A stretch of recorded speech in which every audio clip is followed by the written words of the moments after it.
My name is Diana Crawford. I'm 70 years old, and I've been through a lot in this life, but nothing hurt me as much as hearing from the mouth of my own daughter-in-law. Why is that old Leech here? We don't have room. You've been treated like a nuisance, inside their own home. Have you ever felt the ground disappear under your feet? Not because of an accident, but because of the ingratitude of those you created with your own hands. Maybe you're watching this because you also know this kind of silence, the one that hurts more than any scream. Perhaps like me, you gave everything you had. Time, money, love, expecting only respect in return. And in the end, all he received was contempt. Today I'm going to tell you what happened to me. It's not an easy story, but it's true. And by the end of this video, you will understand how a woman like me, after being treated like a burden, managed to get up without raising your voice. This is the story of when they tried to take away my dignity, but they forgot that I was still alive, and I've never been so lucid. But before we dive into the heart of this story, I need you to know something. I didn't go there to fight, or to take anything from anyone. I just wanted to spend a weekend in peace, in the place I built with my own hands. But it was enough to open the door of my house to hear my daughter-in-law scream, "Why is that old Leech here? We don't have room." At that moment, I knew something very wrong was happening. I went in with a shopping bag and left with a suitcase full of pain and an envelope of papers that would change everything. They thought I was just a forgotten old lady, but they forgot that memory is a weapon, and that time teaches you to be cold. If you've ever been treated as if you're no longer worthwhile, if you've ever felt that your presence bothered you where you were once loved, so this story is also yours. And if you can, leave your like, subscribe here to the channel. It's not just a click. It's like you say to me, I saw this happen too. Because today, more than telling what I experienced, I need to feel that I am not alone. I lived in a small apartment in Durham. It wasn't luxurious, but it was mine. Every corner had a story. You know, the pillows that I sewed myself, the picture frames with photos of the little Michael, in a diaper, with ice cream dripping in his hand. I had a bookshelf full of memorabilia, and my sewing machine was still working hard, even after so many years. It was as if my life, even in silence, still made some sense. I woke up early, made my coffee with toast, wiped the porch, and turned on the radio at the same station I listened to with my husband. Sometimes she sewed clothes to donate at a nearby church. It was a simple routine, but full of love. Michael came to visit me from time to time, with the boys, 2 beautiful children, but they were already growing up too fast. Lately visits had become rarer. First there was the rush of work. Then it was the children's school. There was one time he said that Lindsay was tired and needed some time alone. And I understood. I always understood. When we are mothers, we learn to understand even what doesn't make sense. But I began to notice some silences that hurt more than words. My birthday went unnoticed. No link. Not even a happy day, Mom. The messages I sent took days to get a response. Sometimes they didn't even have them. There was one time I asked if we could have lunch together on Sunday. Michael responded with "I'll see with Lindsay," and never brought it up again. I tried to convince myself that it was just a phase. Their lives should be full. And I've always been good at taking up little space. The excuses began to be repeated. At Christmas, they said they were going to spend it with Lindsay's family. On Mother's Day, they sent a quick message in the family group. I read it and answered with a heart. Nobody liked it. Nobody said anything else.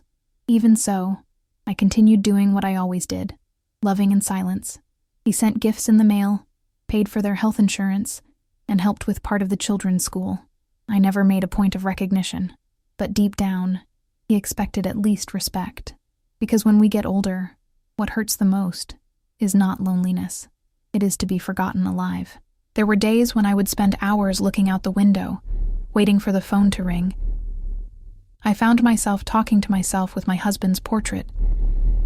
Does our boy still remember the mother who raised him with both hands and her whole heart? I'm sorry to stop here for a moment, but I need to ask, have you ever felt that too? That kind of absence that doesn't make noise, but that empties everything inside? If you've experienced something similar, comment below with, "I understand," or, "I've felt it." Sometimes, just seeing that someone has gone through something similar, we feel less invisible. Returning, there was a Saturday that marked me a lot. I went to the market and met Lindsay's mother by chance. She was embarrassed, but commented, "Oh, weren't you at the beach house? Michael said they had gone for the weekend." I froze. How so? That house was mine. I didn't know of any trips. No one warned me, no one called me, but I let it go. That day, I got home, sat on the couch and stared at the picture frame with the photo of the house. The same house I built myself, with the money from each wedding dress I sewed. It was my place of peace, my piece of sea, my shelter. It was there that a desire came to my heart, a need to go there, not to get satisfaction. I'm not a woman to fight, but I wanted to see it with my own eyes, to see if what I already felt in my heart was true, what I found when I arrived in Emerald Isle. I'll never forget it. What about you? Have you ever had the feeling that something very wrong was happening, even when everyone said it was just your impression? Well, wait and see what I found on the other side of that door. That morning, I packed my suitcase calmly. I put on my light dresses, a blanket for the colder nights, and some books that had been waiting for me for months. The drive to Emerald Isle was smooth, the sky was clear, and the road seemed to invite me. I could already smell the sea air and hear the wind hitting the balcony windows. That place was my refuge, built brick by brick, with the calloused hands of a seamstress who was never afraid to work. When I turned the last corner and saw my beach house up there on the street, my heart jumped. But it fell back at the same weight as soon as I parked. There were 3 cars stopped at the entrance. None of them were mine. Toys scattered on the lawn, bicycles thrown on the grass, dirty slippers on the stairs. And the strangest thing, curtains changed. I stood there for a few seconds, watching. Something was out of place, and it wasn't just the mess. I climbed the 3 steps of the balcony with my heart beating uncontrollably. When I turned the handle, I realized that the door was unlocked. The house, which I used to leave carefully closed, now looked like an open inn. I entered slowly, trying to understand what was happening. The smell was of burnt bacon and strong coffee. In the kitchen, I heard voices, loud womanly laughter. And then, she appeared, Lindsay, wearing my flowered apron, the one I bought years ago at a Wilmington market. She looked at me surprised, but not out of nostalgia. It was as if I had seen a ghost. Her look went from fright to something that still makes my stomach churn. Contempt. "Diana, what are you doing here?" I still tried to smile, despite the lump in my throat. "This is my home, Lindsay. I decided to come early."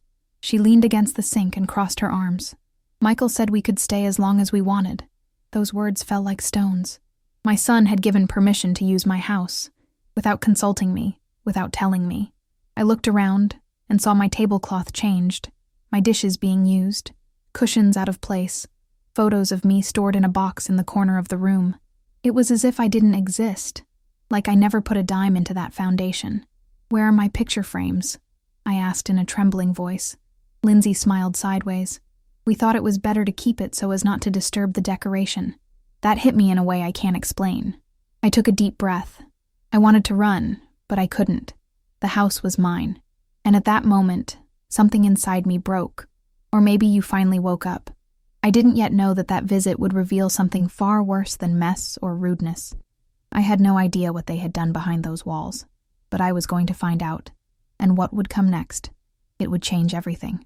That morning, I just wanted to brew my coffee in the kitchen where every tile was placed with my effort. But the space was already taken, of voices, of strange smells, of a presence that did not belong to me. Lindsay continued to act as if she owned the house. He passed through the room naturally, gave orders to the children, and laughed out loud at visitors. I, on the other hand, felt like an extra in the set that I built myself. I stood there, trying to understand if it was real. It didn't take long for the others to start appearing. First came Lindsay's mother, a woman I barely knew, but who entered my house as if she were hers. Then came Brittany, the sister, loud, with a glass of wine at 10 in the morning. And then came the cousins' children, a dog. It was as if they had transformed my refuge into a summer home for someone else's family. No one looked at me with respect. No one asked if everything was okay. I was treated as a delay, a burden, an inconvenience, until, in the middle of that mess, came the phrase. I was on the porch, trying not to get in the way, when I heard Lindsay say loudly, annoyed, to her sister, Why is that old Leech here? We don't have room." The world stopped. The words came like a slap in the face. I froze. I felt as if the floor was gone. Her sister laughed. The mother grimaced in agreement. The children looked at me as if observing a forgotten object. Nobody said anything. No one defended it. The silence after that sentence was more violent than the offense. It was as if, at that moment, I had ceased to exist. They looked at me as if I were an inconvenient guest, not the owner of the house, not the woman who supported that roof with sweat and sleepless nights. And what hurt the most was to realize that Michael was not there, and that, if he was, maybe he would also be silent. Shame burned my face, but I didn't take a step back. I stood firm. Inside, my heart was bleeding, but on the outside I just adjusted the scarf around my neck and went back inside with the little dignity I still had left. I didn't cry there. I didn't scream. I didn't react. But in that instant, something inside me woke up. An old wound opened, but along with it, a strength was born that I didn't even know I had anymore. And that's how, in the midst of contempt, I began to plan what was to come. Because if that house didn't recognize me anymore, so maybe it was time to show everyone who was really in charge there. But before any steps, I needed to be sure of what was going on behind the scenes. And it was when I entered the guest room that I realized they had done much more than use my house. I entered the guest room, the same one where I used to leave the windows open for the sea breeze to enter in the afternoon, and what I saw there was the portrait of impudence. My clothes were folded inside black garbage bags. My books piled up on the floor, as if they were rubble. The sheets changed, and my crochet quilt, which took me more than a year to make, folded under a cage with a bird that wasn't even mine. I went to my room, or rather, what was once my room, and found Lindsay's mother lying on my bed, wearing my blue nightgown, the one I bought after my husband died, to feel a little more beautiful on lonely nights. She didn't even bother to get up. He looked at me as if I were breaking into a hotel room. "Lindsay said you were going to take a long time to come," she blurted out, in that voice of someone who owes nothing to anyone. I froze. For the first time in my life, my legs didn't know whether to take a step forward or backward. I said, in a calm voice, "This is my house." And Lindsay, who was right behind, laughed. "What's yours is Michael's, and what is his is mine." This phrase was said with pleasure, with that wickedness disguised as a joke. I wanted to scream, but I didn't scream. I took a deep breath, gathered my things the way I could, grabbed my bag and went downstairs. My sewing machine was no longer there. No one explained anything. My old dishes, my paintings, the knickknacks I brought back from travels, all disappeared or hidden.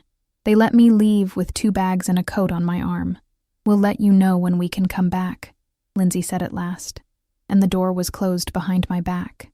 I stood on the sidewalk for a few seconds, feeling the wind hit my face, trying to understand how I got there. A 70-year-old lady being kicked out of her own house as if she were an intruder. I didn't cry. I didn't cry there. I walked to the car with steady steps, got in, and drove to the nearest hotel in Atlantic Beach. It was one of those roadside hotels, simple, with the smell of strong disinfectant in the hallway and an old television stuck to the wall. I sat on the bed, opened the 2 bags, and saw what was left of my story. 2 changes of clothes, my glasses, a picture of small Michael, and an expired jar of cream. That wasn't just an eviction.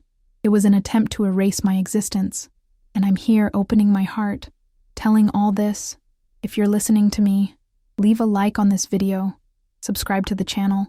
Sometimes we just want to feel like there's someone on the other side, and I still have a lot to tell you. That night, I didn't close my eyes. I stared at the ceiling, listening to every strange noise in the hotel, with a heavy heart, but also with an insistent thought. If they did it so naturally, with so much certainty, what else were they hiding? And that's when I remembered that closet hidden behind the bookshelf. Was it still there? Had they moved? Deep down, I knew what I was about to discover was going to change everything. I returned to the hotel room after a bitter and tasteless coffee, and sat on the edge of the bed with a tiredness that was not of the body, it was of the soul. The room was cramped, the walls thin, and I listened to the television on in the next room. But the noise that bothered me most came from within, a mixture of sadness and incredulity. I closed my eyes and unintentionally began to remember everything that brought me there. I must have been about 38 years old when I started saving the money to buy the land on Emerald Isle. She sold handmade wedding dresses, sewed into the night with her eyes burning and her fingers marked with so many pins. I even saved on sugar so I could save more at the end of the month. I remember the first time I took Michael there. The terrain was all bushes and sand, but he ran as if it were a castle. He was 9 years old. She looked at me and said, "It's going to be our house on the beach, right, Mom?" And I replied, "Go, son, our little house of rest." He helped me paint the walls years later when I was 16. He painted crooked, of course, but we laughed. Every detail of that house had a piece of my life. The kitchen tile was bought with the money from a French lace dress I made for a crying bride. The plants in the garden I exchanged with neighbors, pot by pot. The wooden fence, I sanded it myself. It was more than a house. It was my materialized effort. And now, all that had been taken as if I were an inconvenient visitor, as if my story could be folded up and thrown away in a garbage bag. I felt a pain that I can't explain. It wasn't just because I was expelled. It was because it had been erased. As if, for them, I was already dead. And the cruelest. It's just that it was made by the one I loved the most. My son. The boy I cradled in my arms while crying from hunger. The same one I waited for hours at the school door, with a snack wrapped in my bag. He knew what that house meant to me. And even so, he gave the key to another family to spread out there as if it were theirs. She was silent when they saw me as an intruder. When they let my bed be occupied by another woman, when my story became uncomfortable, I wondered there, alone, with my hand shaking on the hotel bedspread. Where did I go wrong? Did I love too much? Did I protect so much that I created a man who did not know how to recognize value? But then, between one memory and another, I realized the mistake was never to love. The mistake was to remain silent in the face of injustice. And I was not going to be silent anymore. The memory of the secret closet came back to me with force. There, hidden behind the bookshelf in the guest room, was a compartment where I kept important documents. It was just fake wood, but no one knew about it. Not even Michael. If they moved there, they left traces. If they didn't move, maybe everything was still in place. And inside that closet, there was something that could change the course of this story. But what I found there the next day was worse than any hypothesis I imagined. Can you keep a secret that could ruin an entire family? Because I had to do it for 24 hours, and it was the longest night of my life. The next morning, I put on my most neutral outfit, tied my hair up as I always did, and went home with the excuse that I had forgotten my meds in the closet in the guest room. Lindsay answered the door with a crumpled face and a cup of coffee in her hand. He didn't even bother to feign sympathy. He only mumbled something like, "Get in soon," and turned his back. I entered slowly, trying not to look around. The house still carried the smell of the bacon from the day before, now mixed with cheap perfume and disorganization. I went straight to the bedroom, took a deep breath, locked the door from the inside, and pushed the bookcase hard. My arms are no longer the same, but the strength that comes from indignation is something else. The wood slid slowly, revealing the fake panel. I opened the small compartment with trembling fingers. It was still there. The brown folder with blue elastic, where I kept copies of all the documents that protected me, deed, construction invoices, bank statements with my name, and a smaller folder, which was not mine. I immediately recognized my son's name on the first page. It was a request for transfer of ownership, signed by Michael and Lindsay, dated the previous week. But what made me freeze my whole body was the legal justification used. Declaration of incapacity of the owner. I continued leafing through and found a 3-page document, a medical report. She claimed that I suffered from mental confusion, with signs of moderate dementia, and was no longer able to make legal decisions on my own. The doctor was a certain Dr. Glenn Watkins, a name I had never heard in my life. The signature was shaky, with a stamp from a private clinic in Raleigh. In the bottom corner of the paper, Michael's name as the legal guardian. I sat on the floor. There, leaning against the cold wood of the hidden closet, I felt a weight I had never felt before.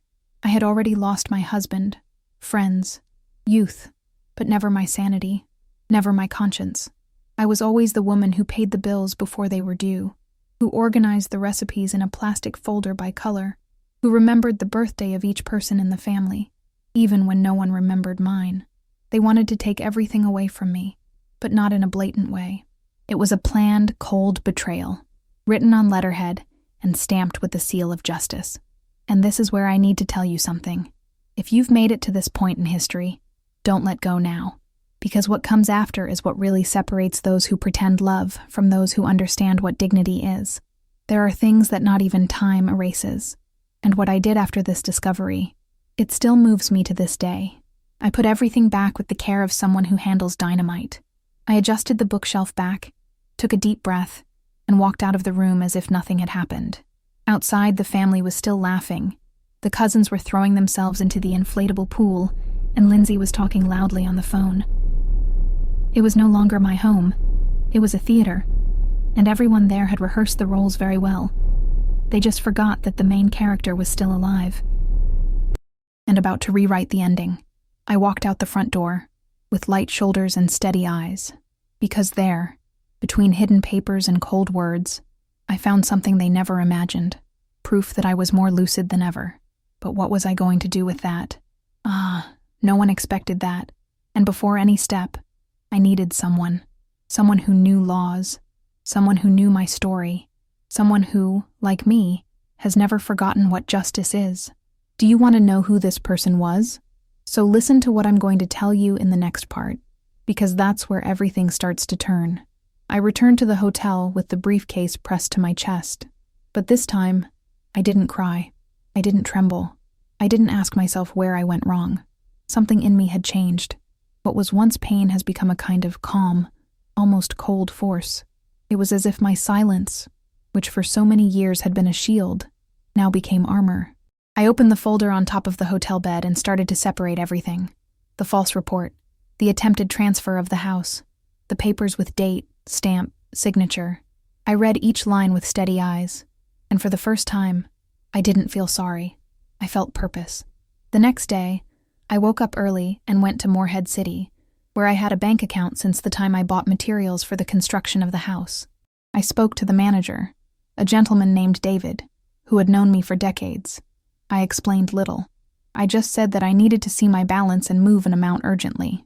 He pulled into the system and showed me $127,932 and a few cents. Money saved with a lot of sweat, dress by dress, years of savings. I looked at him and said, "David, do you know any lawyer who isn't easily scared?" He smiled sideways and handed me a card. With the card in hand, I walked into a small coffee shop and ordered some black tea. I opened my cell phone, pulled up old messages, photos of the house before the mess, conversations in which Michael thanked me for my help with bills and household expenses, all with dates, prints, proofs. I photographed the toys thrown in the garden, the state of the kitchen, the change in the furniture, anything that could prove that they settled there without my permission, as if it were theirs. And it wasn't. It never was. Lindsay made the biggest mistake a woman can make in front of another. She underestimated me. He thought my silence was tired, that my age was weakness, that my absence of screaming meant absence of memory. But I remember everything. I remember the day Michael was born. I remember the first night alone after I was widowed. I remember every penny I put into that house. And I also reminded you that justice exists. It may not come quickly, but when it comes, it tastes sweet of restitution. And let me tell you something. If you've ever gone through a moment when you felt your pain turning into strength, tell me here in the comments. Write a, "I know how it is," or an "I understand you." Sometimes, just knowing that someone else felt the same way, the weight becomes lighter. That same day, I scheduled a meeting with the lawyer. But before telling you how this meeting went, there's something you need to know. I discovered more than one plan. I discovered how much my own son was sunk in this, and what he said the first time he stared at me after that. It was more painful than any false report, but it was also the last missing piece for my plan to start. Are you ready to hear what he said? Because I'll never forget it. The next morning, I walked with firm steps to the address written on the card that the bank manager had given me. The law office was housed in an inconspicuous building in Morehead City, with large windows and white curtains. The glass door read, "Thomas Whitmore, Civil and Family Law."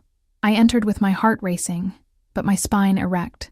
The receptionist greeted me with a polite smile. "Are you Mrs. Crawford?" he asked.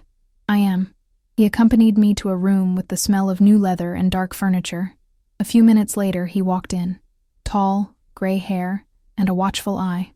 He shook my hand firmly and said, "Sit down, please. I'm listening." And I told you everything. No rush, no tears. The invasion of the house, Lindsay's quote, the debauchery, the bags on the garage floor, the false report. I showed the documents, the prints, the photos. Thomas flipped through everything silently, taking notes, shaking his head from time to time. When I finished, he looked at me for a few seconds, and he said a phrase that echoes to this day. "They thought you were fragile. They hardly know what they did." He then began to draw up the plan. The first measure would be to file a request for emergency eviction. The house was mine. It was registered in my name, and the occupation without my permission was reason enough. In parallel, he would file a criminal complaint for fraud in the medical report. This here, Mrs. Diana, is ideological falsehood. If this doctor really exists, he will be investigated, and if there isn't, even better. Finally, a request for a restraining order against Michael and Lindsay. They crossed a line that is not erased with excuses, nor with a bouquet of flowers, he said. I stood there, listening to everything, sitting on the edge of my chair. For the first time, I didn't feel afraid, felt justice. The feeling that, even though life was too long for so much pain, there was still time to do what was right. When I left the office, the sun was beating down the sidewalk. And for the first time since that story began, I really smiled. Not because I had won, not yet, but because I had chosen to fight. And that, for a woman like me, was more than enough to start. But life sometimes tests us to the end. And the next day, I received an unexpected call. It was Michael. His voice on the other end of the line was cold. "We need to talk, Mom." The tone was not one of regret. It was a threat. And what he told me, it made me feel that the boy I raised might no longer exist. Do you want to know what he said?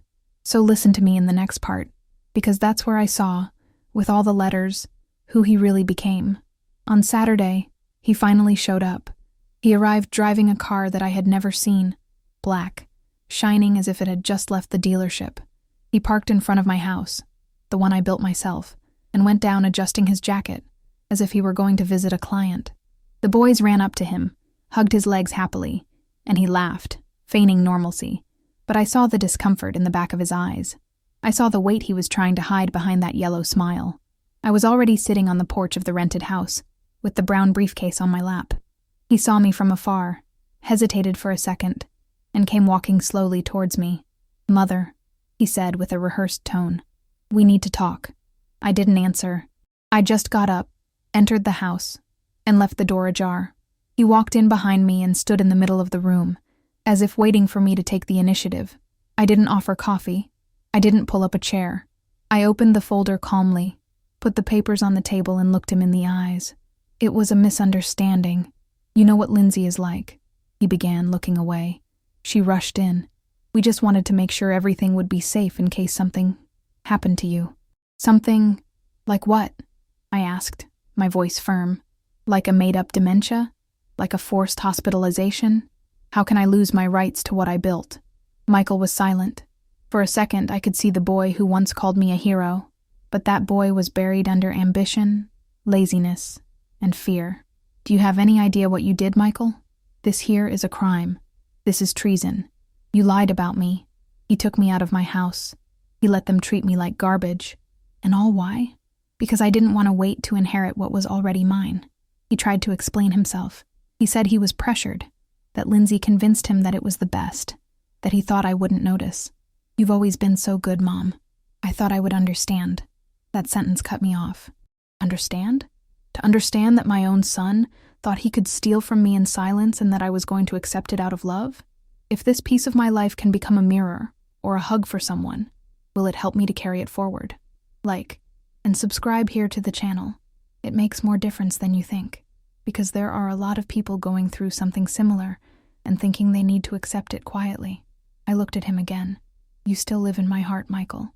But from now on, I will live far from my rights." I took the papers back, organized each one in the folder, and got up. He said nothing more. He did not ask for forgiveness. He just stood there, with his head down and his shoulders heavy.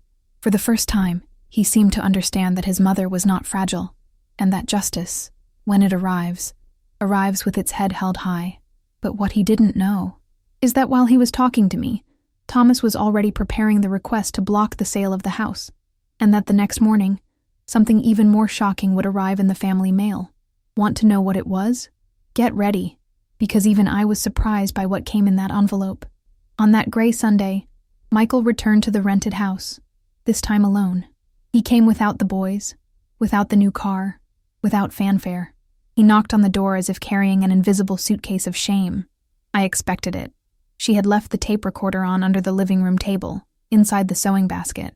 When he entered, I noticed at face that he was coming different, his face more withered, his eyes heavy, his shoulders hunched. She sat slowly on the couch and stared at the floor for a while. Then, as if spitting out something bitter that had stuck in his throat for days, he began, "I knew about the plan, Mom. I didn't look away. I just took a deep breath. It was Lindsay's idea. She said that we needed to make sure that if one day you were not well, the house would not end up in the hands of anyone from outside. She thought it was easier to do everything right away." He ran his hand over his face. "I went after a more affordable lawyer. The man said it was ordinary, that it was just a preventive process. I believed it." Silence. "You don't understand, Mom. Life is hard. 2 children, car debt, rent, school, food. I thought you had lived long enough. That maybe I wouldn't call. That hurt. But not in the chest. It hurt my soul. Because there was the raw, untidy, ugly truth. My son preferred to take it from me, instead of asking for help. He preferred to paint me as incapable, rather than having to look me in the eye and say that he needed to. You always fixed everything," he continued. I thought that it was not going to be different now. I stood there listening. I didn't scream. I didn't cry. I just let silence do what it does best. Show what words try to hide. And this is where I need to tell you something. If you think this story has reached its most painful point, it hasn't yet. Stay with me until the end, because what I discovered after that turned the tables completely. He didn't know it, but that conversation was being recorded, word for word. It was my protection, my last weapon. And when he left, no kiss, no hug, just a mumbled sorry. I sat in the rocking chair on the porch and stood there for hours, thinking about everything I've built, everything I've given, and what I've received in return. That day, something died quietly inside me, and it wasn't love. It was the bond, because a mother's love continues, but the bond, this one needs respect to survive. And when it broke, I knew nothing would ever be the same again, but I still had an ace up my sleeve. And when the bailiff arrived at the door of the house with the envelope in his hands, I knew that the moment of truth was about to knock. Do you want to know what was inside that envelope? So get ready, because their answer will tell you everything you need to know about who they really are. On Tuesday morning, I walked into that office again with the smell of waxed wood, brown paste under my arm, and a calm that wasn't the absence of pain. It was firmness. Thomas was already waiting for me with the printed papers and pens positioned on the table. "Ready?" he asked. I just nodded. I signed each page with the same hand that one day held needles into the night, that lifted a boy in her lap, that wiped away tears without anyone seeing. And there it was, the official process. Action for invasion of property. Criminal complaint for falsification of medical report. Accusation of theft of personal property. Attempted usurpation of assets under fraudulent allegation of incapacity. Violation of the rights of the elderly. Everything there, in black letters on white paper. Thomas made a point of going to the Jacksonville courthouse in person. He said that it deserved more than an online protocol, and I agreed. A lifetime of silence deserved to be heard with a firm voice and an uncovered face. We left there with a certified copy, and, even before sunset, the notifications began to be delivered. One went straight to my home address, another for Michael's workplace, in the administrative department of an insurance company, and the third, addressed to the school where Lindsay volunteered at fairs and reading events. At first, everything was quiet, but it was the kind of silence that comes before the storm, and soon it came. Neighbors began to comment, whispers on the sidewalk, crossed glances in the supermarket. The same ones who praised Lindsay's parties now dodged her in the aisles. Michael's boss called him in for a private conversation, and the next day he left work early. He didn't come back. Lindsay stopped posting on social media.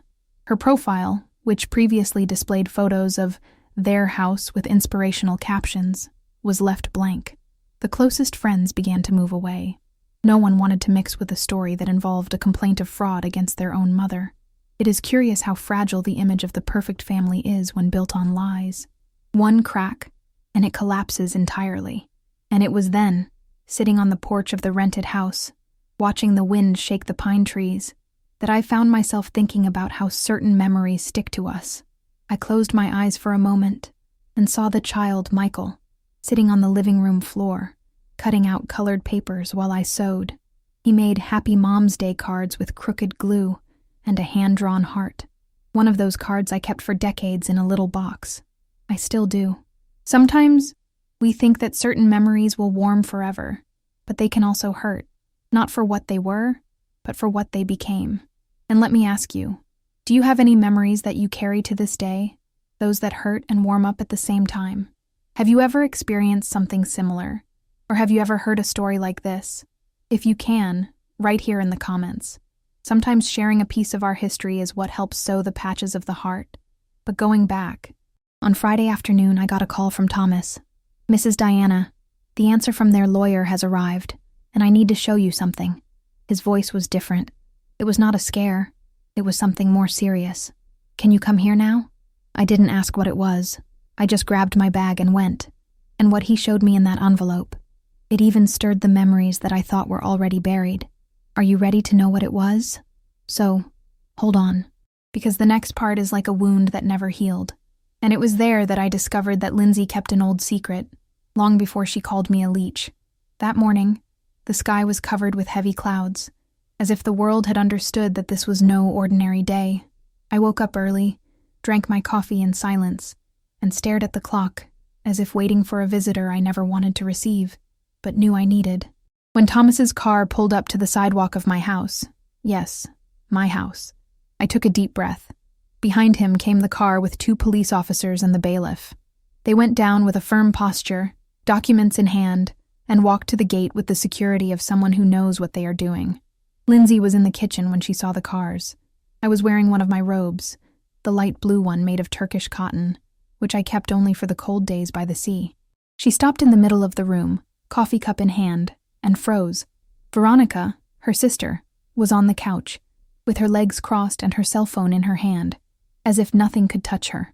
When the officer read the warrant aloud, with words like immediate eviction, irregular occupation, and attempted misappropriation, Veronica jumped to her feet.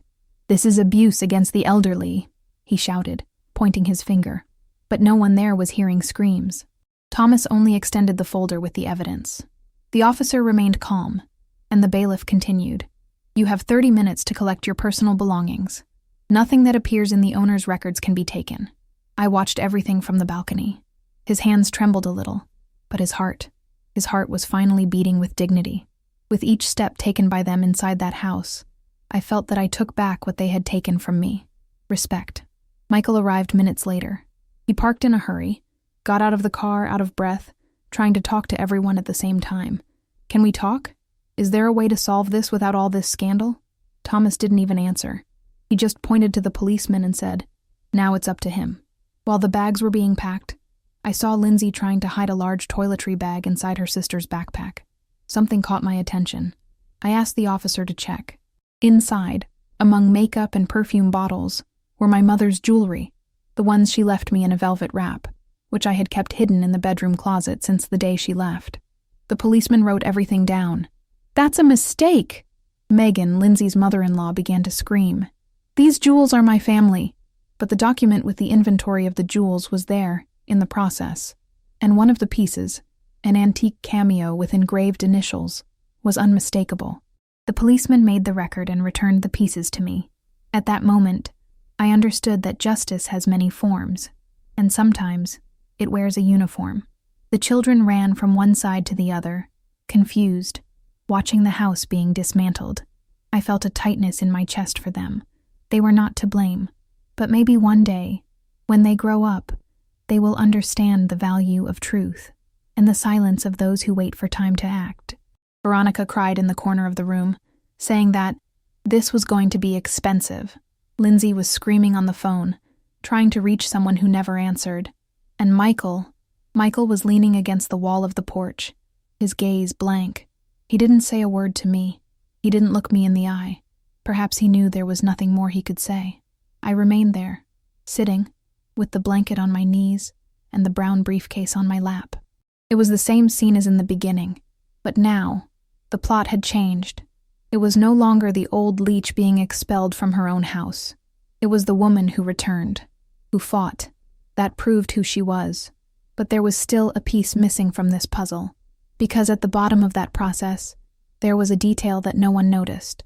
A name, a date, a forgotten document that later that night would reveal something even greater and dirtier than anything I had imagined.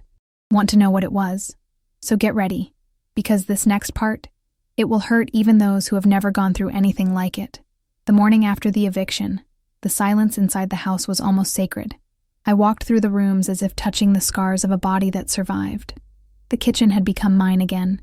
The paintings were crooked, but in the right place. And the sun came in through the living room window, as it did in the days when Michael was still in diapers. I sat on the couch with the cup of hot tea in my hands when I heard 3 light knocks on the door. I got up slowly. I already knew who it was. Michael. Alone. Again. Disheveled hair. Sunken eyes. It looked smaller than I remembered. He took a deep breath before speaking. "Mom, can we talk? Please." I opened the door just enough for him to enter. I sat back on the couch, but he stood up, pacing back and forth. Can we try to forget that? We give you everything back. The house, the papers, everything is already annulled. Lindsay left with the boys for her mother's house. I just wanted things to go back to normal. I was silent for a few seconds. I looked him right in the eyes. I saw the same expression as when I was a boy, and I broke something hidden, waiting for forgiveness to come before punishment. But it was not a broken vessel. Michael, if you had asked me for help, I would have given it. I would have sold that car stored in the shed. I would have given my last pennies. I would have done again what I have done my whole life for you. But you chose to declare me incapable. You lied about me. He planned my defeat. And the worst, he thought I wouldn't notice. He sat in the armchair with his hands on his face. He tried to cry, but no tears came, as if even that had already dried up. I stood there looking at him. That hurt. Of course it hurt. But it was a clean pain. No regrets, no doubt. So I said the only thing that needed to be said. You didn't lose the house, Michael. You lost your mother. He stood still. Then he got up slowly, without protest. No more words. He walked to the door and, before leaving, gave me one last look. Not anger, not blame, but of those who understood that the bridge burned and there was no way to cross. I closed the door calmly. I leaned my forehead against the wood and took a deep breath. For the first time in a long time, the house was empty, but he was not sad. I didn't miss it. He felt justice. I went to the garden, sat on the wooden bench that Michael helped build when he was a teenager, and there I stayed. The wind brought the smell of the sea and a new kind of silence, a silence that didn't hurt, a silence of a new beginning. But that afternoon, I received an unexpected call from Thomas. His voice was full of urgency. "Mrs. Diana," a document appeared in the files of their former lawyer, an addendum that was not filed, but that explains a lot. You need to see it with your own eyes. It's more serious than we thought. Do you want to know what was in this roll? So it is. Because what came next proved that this story was never just about money. It was much, much more personal. There are things that we live and keep, but maybe by telling, we help another heart to breathe. Enjoy this video and subscribe, and let's make this story reach those who need it. Because the truth is that what happened after the day I closed that door was more than a relief. It was a lesson that time was in charge of teaching each one of them. Lindsay, for example, lost her volunteer job at the children's school. They say it was an anonymous complaint, but the director wrote me a letter. Yes, a handwritten letter, saying that he was sorry for what had happened and that institution could not accept someone involved in an attempt to fraud an elderly woman. It wasn't just her name that was dirty. It was the soul, and that doesn't even take away soap. As for Michael, he was removed from the position of trust he held at the bank. They claimed internal verification after the story spread. Because history like this runs like fire in dry bush. And a man who tries to take his own mother's house through a false document is not exactly an example of credibility. Veronica, well, that one had its own poison returned. Her social networks were taken over by comments. People saying they were ashamed of having already praised the exemplary family. Others asking her to apologize publicly. She deactivated the profile. It disappeared for a while. But I know, because in this city everyone knows everything, that she started selling cosmetics door to door. And the doctor who signed that false report? Well, the investigation was swift. The state council revoked the license. He tried to claim that he was induced, that he did not know that it was a coup attempt, but it didn't stick. The signature was there, and a signature carries weight. It has consequences. In the end, that family that tried to make $300,000 on me, it ended with a loss of $50,000. That's right. Between attorney's fees, fines, lawsuits, and the costs of back rent in Greenville, they were sunk in debt. They are living in a small 2-bedroom apartment with used furniture and overdue bills. I followed. I went back to my house. I replanted the flowers on the balcony. I changed the sheets. I put an end to everything they left as dirt and kept the court notifications in a blue folder with the word justice written in pen. From time to time, I open it just to remember. I won. But as I said before, when Thomas called me to see that extra document, I still didn't know everything, and what he showed me that afternoon brought to light a secret that had been hidden for years, something that started long before this coup, and that, if confirmed, could completely change what I thought about the origin of this betrayal. Want to know what it was? So take a deep breath, because what's next? It is the kind of revelation that stirs even the oldest certainties. On that sultry afternoon, the sun was shining the tiles, and the smell of the sea was saltier than ever. I was in the backyard, stirring the dirt around the hydrangeas, when I heard 3 slow knocks on the front door. I wiped my hands on my apron, walked slowly there, and I found Lindsay, alone, so different from that woman who one day kicked me out of my own house wearing my favorite apron.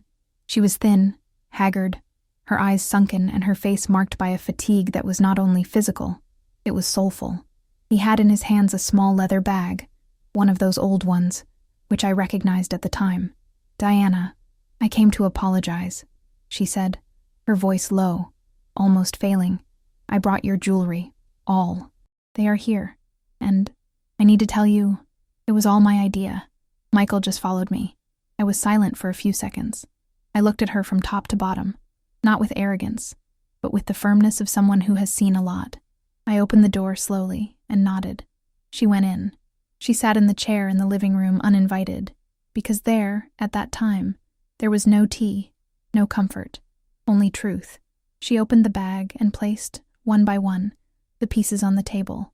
My mother's cameo, the bracelet with the old lock, the white gold chain. They were all there. And then she cried. But not that desperate cry that asks for pity. It was a contained, shameful cry. A cry of someone who knew she lost everything, and that it was only her fault. I thought it would be easy, that you wouldn't even notice, that we would be able to sign the papers and keep the house, sort out our lives. "Oh, Michael." He hesitated, but I insisted. He said that you were already old, that soon she would not remember anything else. I didn't know you were so strong. I stood there listening. I didn't react. I offered no handkerchief, no word of consolation. When she finished, she just said, "You didn't destroy me because I'm older. You made me stronger because I've survived the worst thing." She stood up slowly, as if every step hurt. He went to the door, turned one last time, and looked at me with a mixture of relief and humiliation. He did not ask for forgiveness again. He didn't wait for a hug. He knew that there, on that ground, her defeat was sealed. And it's strange to say that, but seeing that woman leave in silence was one of the most elegant scenes I have ever witnessed. Because true justice does not scream. It weighs. But before you think it's all over there, let me tell you something. Not everything that is returned comes back in one piece. And that same night, when I went to put the jewels in the old box, I noticed that one of them, it wasn't mine, and the name engraved on it made me freeze to the bone. Do you want to know what was written? So breathe, because this detail changes everything. The next morning, I took the road to Wilmington. I drove slowly with the window open and my hair down, feeling the wind playing with the white strands as if to say, Now it's all yours, Diana. I entered the registry office with the same serenity with which one enters a church. I went straight to the counter and said, "I'd like to update my will." The attendant looked at me curiously, perhaps because of the firm tone of my voice or the determined look. I filled out the forms calmly, each line a liberation. When the time came to declare the destinations of my assets, I did not hesitate. The beach house, that house I built with calloused sewing fingers, that house that was taken from me and taken back, would be donated to a foundation that supports widowed and elderly women at risk. A house made by a widow, for other widows. It was the most beautiful way I found to transform pain into shelter. Not a penny, not a single object, not a single space would be left for Michael. Not out of revenge, but for justice, for coherence. Because inheritance is not just money, it is value, it is memory, it is respect. And anyone who tries to erase a mother does not deserve to inherit her history. From there, I stopped by the security store in Moorhead City. I bought new cameras, motion sensors, changed all the access codes. I also hired a local janitor, Bernice, a lady my age, a widow, kind, but with watchful eyes. She promised me to take care of the house as if it were her own, and I believed it, because some people, even strangers, have a soul of home. I returned home in the late afternoon. I walked to the bedroom and placed the new document inside the locked drawer. Then I sat in the armchair on the balcony with a cup of tea and a blanket on my legs.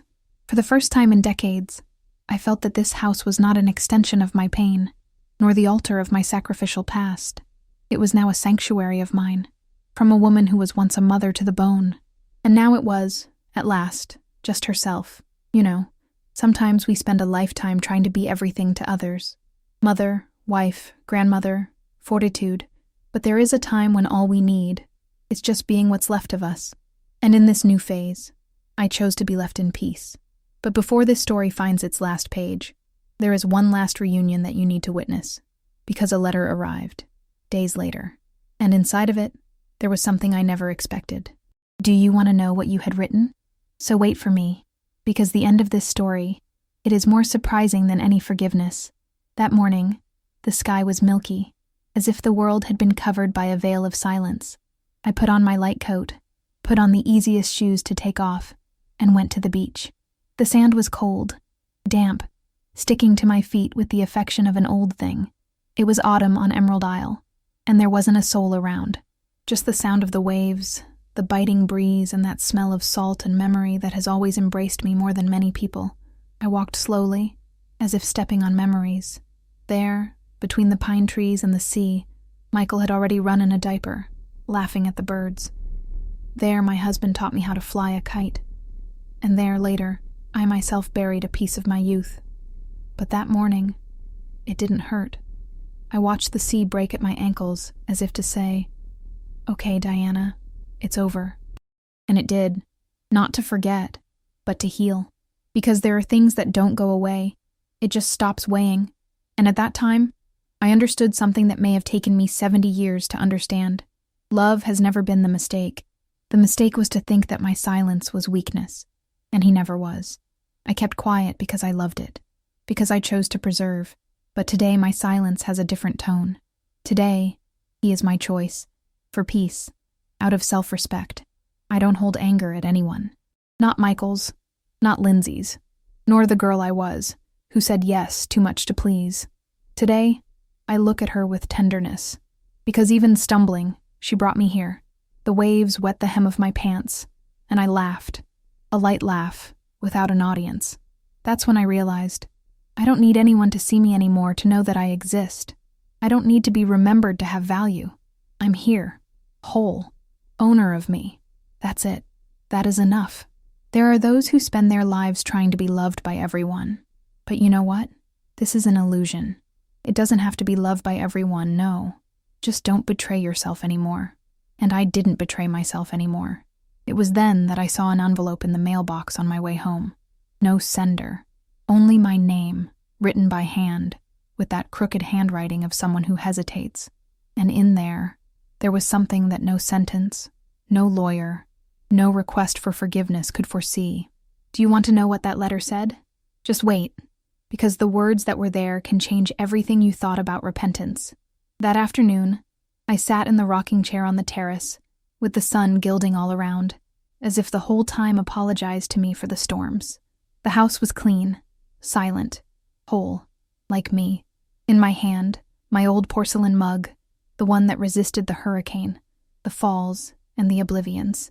I drank my tea slowly, feeling the taste of peace that only comes after a lot of pain crossed. Michael never called again, and that's okay. I don't carry hurt. I just don't carry illusion anymore. Some ruptures are not tragedies. They are cures in disguise.